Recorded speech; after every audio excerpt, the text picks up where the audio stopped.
The body is a vehicle, consciousness the driver. Yoga is the path, and the chakras are the map. So, continuing on our journey into the chakras, if you haven't guessed by now, understanding the chakras is akin to understanding the cosmic universal flow. It's a scaling and harmonizing of vibration between polarized frequencies. Just looking at the waveform alone, the vibration of red and the vibration of blue are undoubtedly completely different, and our chakras are the exact same way. The concept of the chakras ultimately explains that our thoughts and feelings all resonate to different frequencies within us. It's an explanation for why generally people consider that feeling takes place in the heart and the belly, and thinking happens in the mind. Finding a harmony here between these frequencies is so important because it's all too easy for us to get lost in our feelings and lose all sense of logic with the world. And it's just as easy for people to become so mental in their approach to life that they disconnect from any sense of empathy or emotional connection to one another. It's for this reason that we created Esoteric Emotional Mastery, a full-scale course designed to help you in mastering these different vibrations within. So click the link in the description if you wanna learn more about that. And now, back to the show.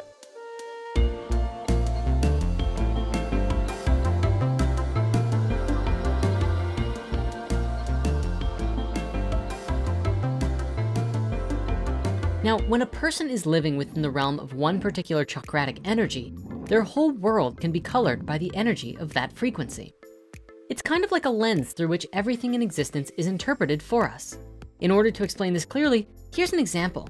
You remember the qualities of each chakra that we talked about earlier? Again, briefly, the overview is survival, sex, willpower, love, expression, mindfulness, and finally, higher understanding. So when a soul, sometimes also known as a little fractal of that which we sometimes call spirit, cosmic consciousness, or God, comes into a new reality in the cycle of incarnation, which is a long way of saying when a baby is born, they have one thing on their mind and one thing only, survival. They want to be able to survive and stay here to support their physical existence as long as they can. Their whole focus is on being able to survive. They're almost entirely dependent on their guardians during their formative years, and generally speaking, it's the mother and the father who take up that role. Depending on how well mommy and daddy make the infant feel safe and nurtured, the quicker the child can transcend and move on to the next level. Nursing is also a natural way to bring the child into a state of safety, as well as explore the next chakra simultaneously. See, the root chakra is synonymous with support from the environment around you.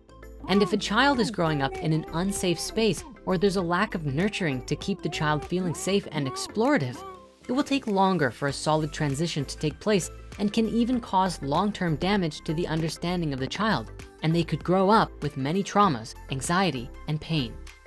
All of these can be dealt with and explored later in life too, but it's definitely a much smoother process if we receive loving support right from the beginning. But it doesn't always happen that way. But don't worry, if that was your childhood, it means there's an abundant opportunity for healing at your door. Now, the moment survival has been achieved, it becomes clear to spirit that there are one or two more chakras available.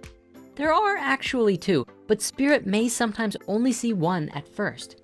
The next step is that spirit will usually want to make contact with other beings in this reality. After all, we are naturally social creatures. This is almost instinctual. When you're a baby, that's usually interpreted as making contact with your mother and father. It is one of the youngest and earliest actions compelled by the sacral chakra, and it is sexual in nature. Just look at Freud's Oedipus complex, which is not as weird as it sounds, at least when you understand the deeper meaning behind it.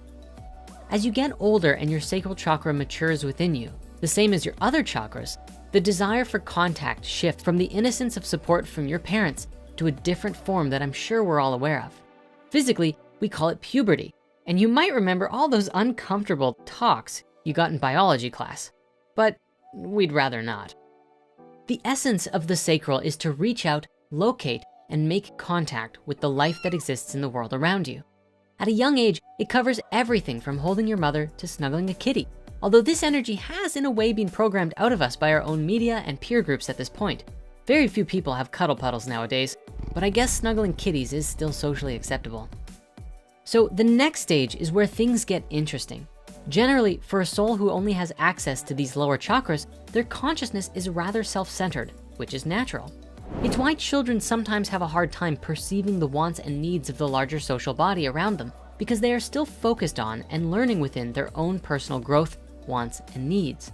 Unless of course they're an Aquarius, in which case there might be a possibility of them getting mad at everyone for seeing what everyone needs and struggling to communicate it, but I digress.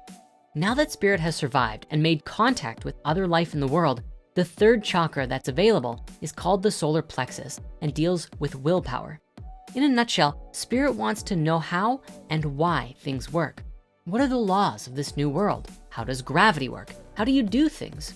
Using your willpower, you try to control the physical world, picking up toys and playing with them, moving things around and, just generally doing stuff, often to the dismay of our parents. We're all familiar with the age called the terrible twos. It's a common age when spirit is very interested and curious and full of willpower and wants to know everything about the world around it, to test it and to see what it can do and what it can't do. A child from here will usually continue until it's satisfied in its basic understanding of reality. And sometimes a child will grow up for many years learning purely in these states with little awareness of anything higher. You see, for most young people growing up, they are unaware that there's a change in the directions after the third chakra. It comes in the form of something we call a half step, also sometimes called a mirror wall, which hides the next 4 chakras from view. A child usually isn't aware of the many chakra lessons to come or how much more to life there really is. On Earth, even when we become adults, we may still not know that there are higher centers in the body.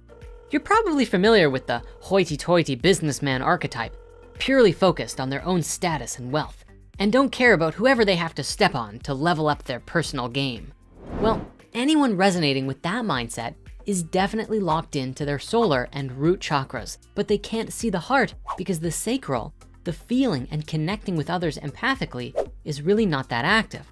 And this is how we ultimately move into the higher centers, is by mastering the bottom 3 in order to perceive and move into something greater. A major exception to this though is found within the phenomena of the so-called New Age children. The indigo, crystal, and rainbow kids as they're often described, or whatever you might call them in the system of your choosing. In short, these are children who are believed to possess special, unusual, and sometimes supernatural traits or abilities, at least according to any psychological study of them. Oftentimes, these kids are described as old souls who have incarnated into this lifetime to help us break through the old rigid systems and pave the way to a new world. And sometimes they're seen as souls from a much higher dimension who are new to this earth, helping to ground in a higher frequency. The first mention of indigo children comes from concepts developed in the 1960s and 70s by parapsychologist Nancy Ann Tapp, where she talked about life colors, which she believed were the single color of the aura that remains constant in most people from the cradle to the grave.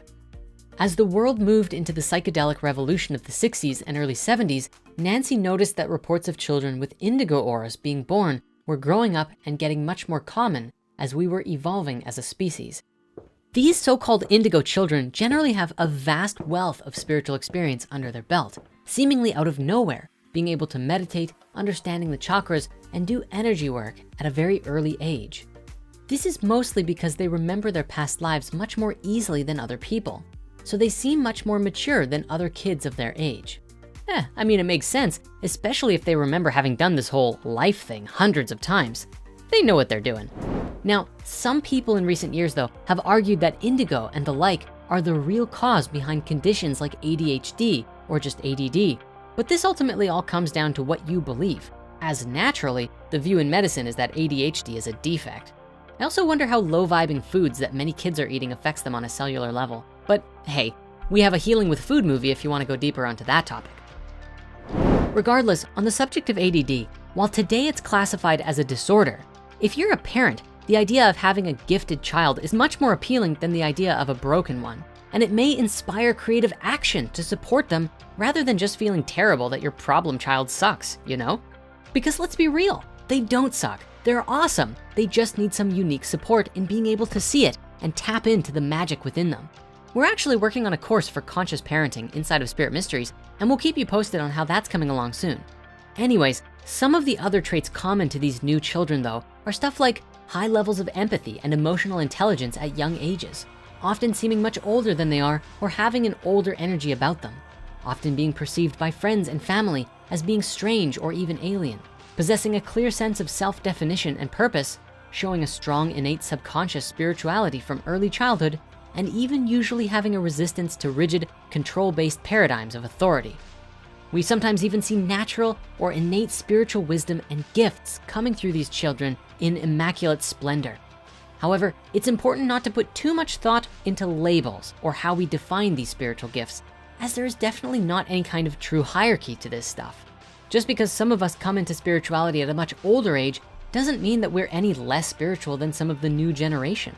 Especially if your auric field describes whether you're an indigo, rainbow, or crystal child, then putting in the effort to raise your vibration and evolve your consciousness can help you to become any kind of being you wish to be. With practice, an indigo child can become a crystal child. With more practice, a crystal child can become a rainbow child. And with psychedelics, any child can become Thoth the Atlantean. I'm just kidding, please don't give psychedelics to children. Also, if anyone tells you that they are more sensitive or more spiritual than you, chances are they're caught in a little ego trap of their own. As Jesus put so eloquently, get that speck out of your eye before you try and say there's a log in someone else's. Okay, I'm paraphrasing, but you get the point. Ultimately, much of this world is still living in the first 3 chakras right now, but that is changing fast, especially with the help of these new generations of super psychic kids. Mother Earth is waking up.